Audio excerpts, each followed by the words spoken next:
You already know it's your boy Draco Films with the homie Big Dog 079. What up? Shit, so I just been on YouTube and I was looking up these little prison videos and all these story times or whatnot, all that. Yeah. So it just made me think about you ever have any I don't know, crazy stories, experiences, anything like that you want to share with us? What, like prisons? Prison experience? Yeah, I don't know, you got any crazy stories or some shit?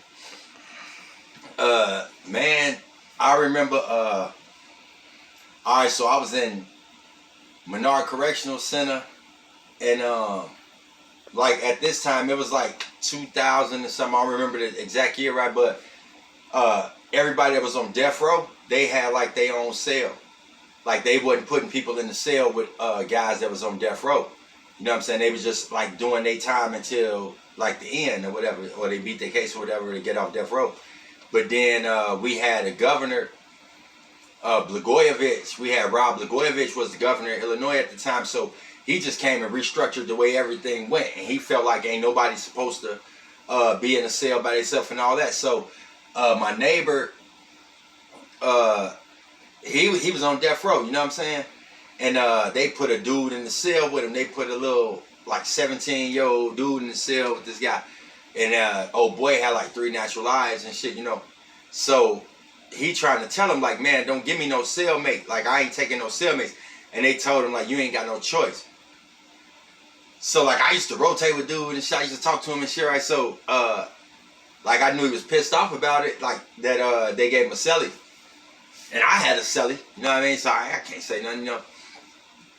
And one morning, it was like 11 o'clock. But in prison, like, you get fed breakfast at 5 o'clock in the morning. And then at 10 o'clock in the morning, you eat lunch. And then at 3 o'clock, you eat dinner. You know what I'm saying?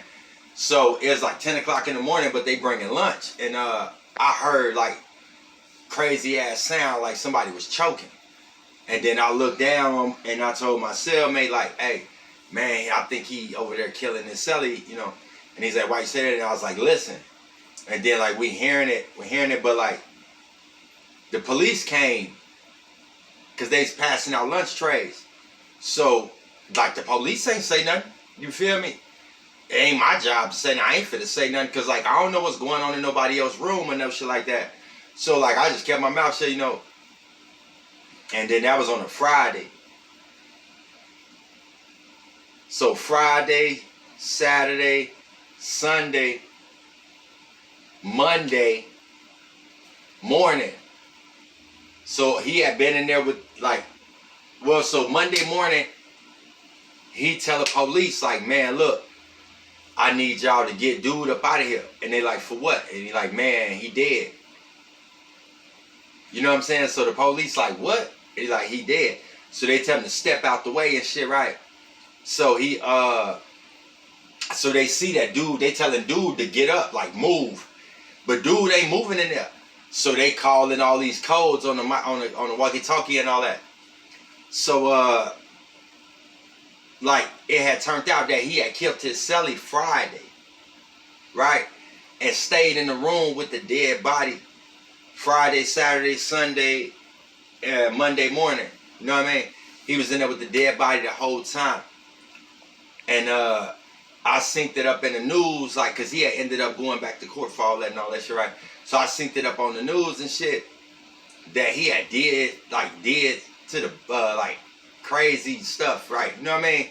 But yeah, that's the craziest thing I seen in prison, man. I seen I didn't see it, but it was right next door to me, somebody got killed, you know?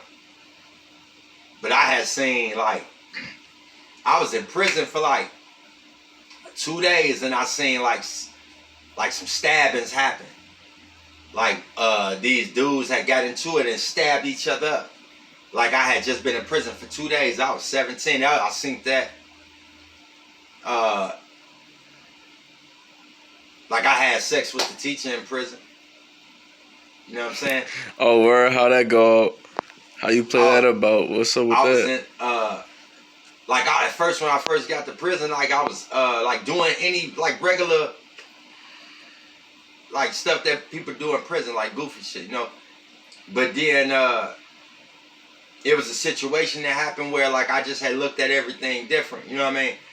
And then I was like, no, I'm finna change the game. So I started going to school, and I got my GED.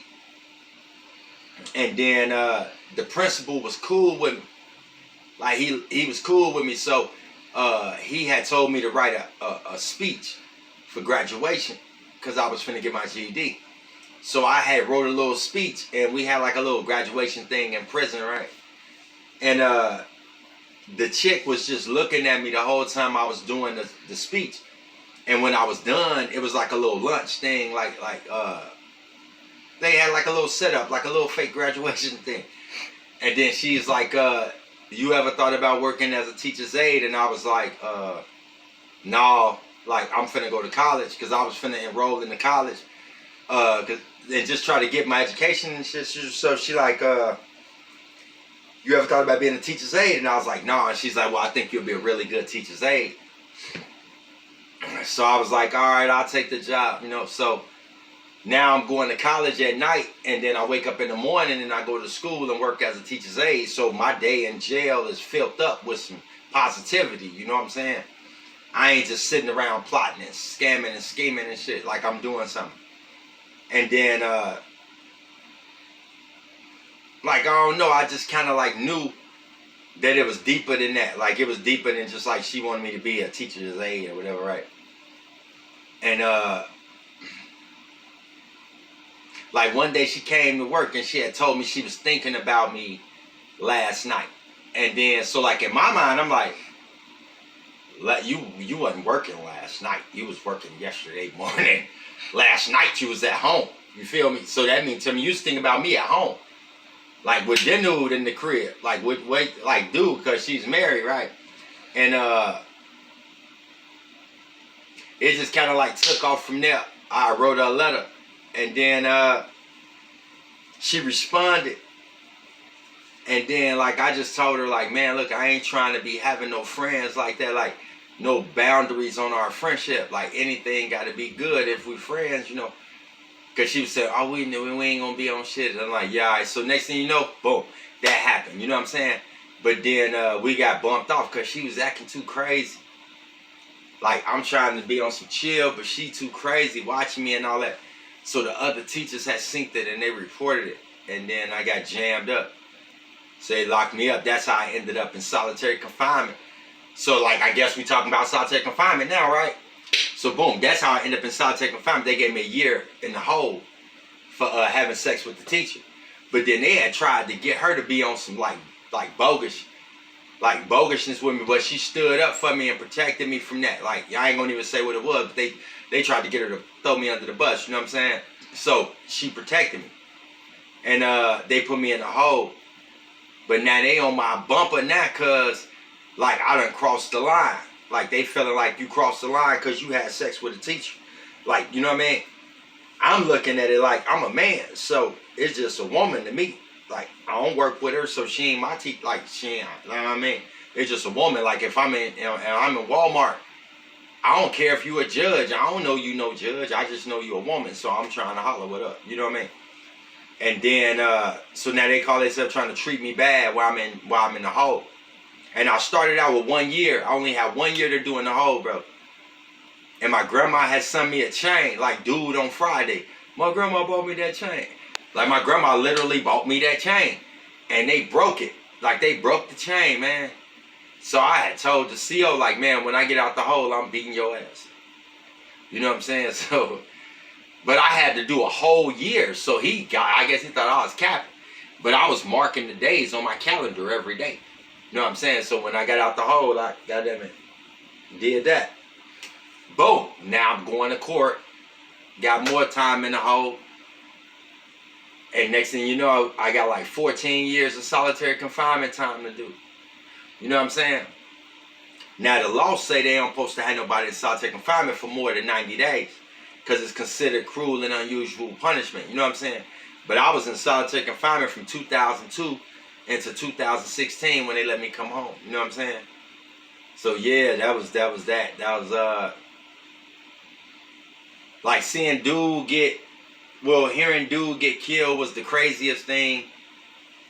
And being in solitary for 14 years was the craziest thing that I personally had to go through. You know what I'm saying? Because that ain't no normal. I was in a room by myself for 14 years. I couldn't talk to people. They write you a ticket. Like, so look, if you talking to somebody like me and you neighbors, right, and I'm talking to you out the door, and then the police walk past, he'll write you a ticket for talking. So you can't even talk to nobody. You know what I mean? But, you know, I'm here, strong, solid. You know what I mean? Made it through that. So that's that, man. Prison Tales, man. Story time or whatever you want to call it. Big Dog 079.